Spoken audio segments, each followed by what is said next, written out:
안녕하세요. 성형외과 전문의 이명호입니다.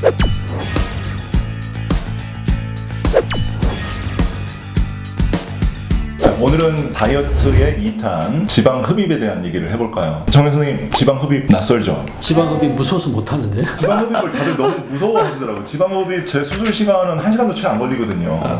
지방 흡입은 의외로 되게 간단하고 안전한 수술이에요. 근데 다들 너무 무서워하시더라고요. 그거에 대한 얘기를 해볼까 합니다. 지방 흡입 어떤 사람들이 하는 게 좋아요? BMI라고 하죠. BMI 고도 비만은 BMI 25 이상이신 분들을 대상으로 이제 진행을 합니다. 근데 생각 외로 굉장히 마르신 분들도 부위별로 내가 팔이 좀 살이 좀 있어요. 이런 분들이 또 팔을 좀 빼려고 하고, 아니면 뭐 아랫배가 볼록하게 이렇게 나와서 자꾸 만지지 마시라는 거 보게 되잖아요. 잠깐 앉아. 보고 싶지 않다. 그래서 그런 분들 이제 부위별로 뺄 수도 있고요. 크게 어려운 수술이 아니에요. 오. 아는 만큼 보인다고 알면 어렵고 위험한 수술이 아닙니다. 입원해야 돼? 아니면 그냥 하루에 간단히? 그렇죠. 그 수술 시간이 1시간이기 때문에 병원에 내원하셔서 준비하시고 수술하고 마취 깨는 시간 한 2시간 정도 보면 병원에 오셔서 가시는 데까지 4시간 정도면 충분히 수술을 진행할 수 있고요. 집에 가도 돼요? 집에 가셔야죠. 집에. 병원 뭐 좋은 게 아니에요.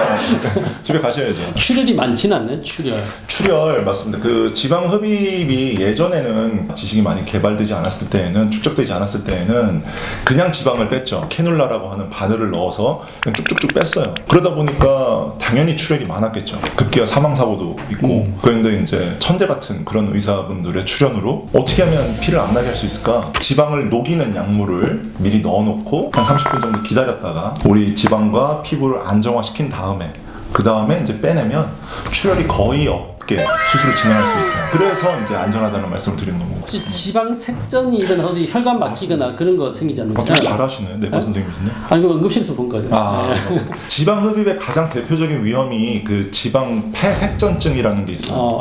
그러니까 지방의 알갱이가 그냥 거기 있어야 되는데 걔네를 건드리다 보니까 걔네가 혈관을 타고 들어가서 폐를 막거나 그래서 이제 사망에 이르는 그런 일들이 벌어지는 거죠. 근데 말씀드린 것처럼 그거를 그 지방이나 피부를 안정화시키는 약물을 주입하지 않고 그리고 수술하면 그런 일들이 벌어지는데 이제는 그런 일들이 거의 발생하지 않습니다. 거의 지방을 안정화시켰기 때문에 색전 위험이 떨어진다. 그러니까 없다라고는 말씀을 못 드리겠지만 제가 지금 수년에 걸쳐서 수술한 경험에 의하면 이제까지 한 번도 그런 경험을 겪지 않았거든요. 근데 옛날에 한 20년 전에는 그런 지식이 좀 부족했기 때문에 보고들이 왕왕 있었죠.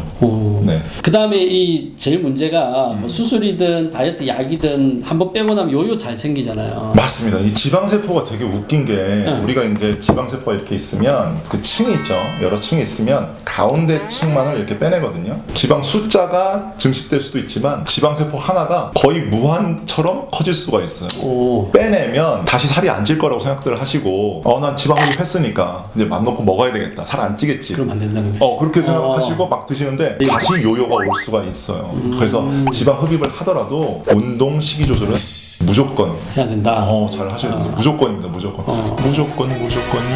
그런 게 죄송합니다. 얼마까지 뺄 수 있어요? 지방을 녹이기 위한 약물까지 포함해서 5리터 이상은 뽑으면 안 된다라고 되어 있어요. 그러니까 지방을 녹이기 위한 약물 반, 뺀 지방 반. 그러면 우리가 뽑을 수 있는 지방, 순수 지방은 거의 한 2리터. 네, 콜라 폐병 뭐 1.8리터짜리 있죠. 네, 그거 하나 정도.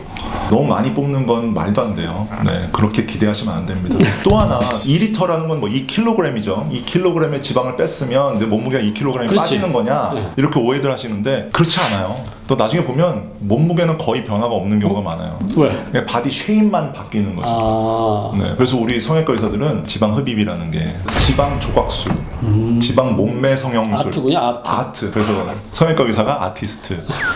네, 죄송합니다. 몸매가 완성될 뿐이지 체중을 빼기 위한 방법으로 지방 흡입을 하시면 안 되겠습니다. 궁금한 게 그 지방을 빼고 나면 이 살이 처져가지고 주름이 지게 되는데 그렇죠. 그거는 시간이 지나면 원래대로 돌아와야 아니면 수술해서 그 늘어난 살을 절개해야 되나요? 가슴의 경우와 동일한 건데 탄력이 없는 경우에는 제거를 해야죠. 20대이신 분들은 피부 탄력이 좋기 때문에 지방을 제거하면 피부가 다시 원래대로 이렇게 달라붙는 경우가 대부분이에요. 근데 이제 30대 이후 운동을 안 하는 40대 이후 그렇게 되면 피부를 제거하는 수술을 동반해야 되는 경우가 대부분이죠. 오늘은 지방 흡입에 대해서 서로 얘기를 나눠봤습니다. 코로나19 사태를 맞아서 너무 많이 먹어서 지방을 흡입해야 되는 그런 일까지 발생하지 않도록 다들 식이 조절하시고요. 운동도 많이 하시고 오늘은 여기까지 하겠습니다. 감사합니다. 감사합니다. 예.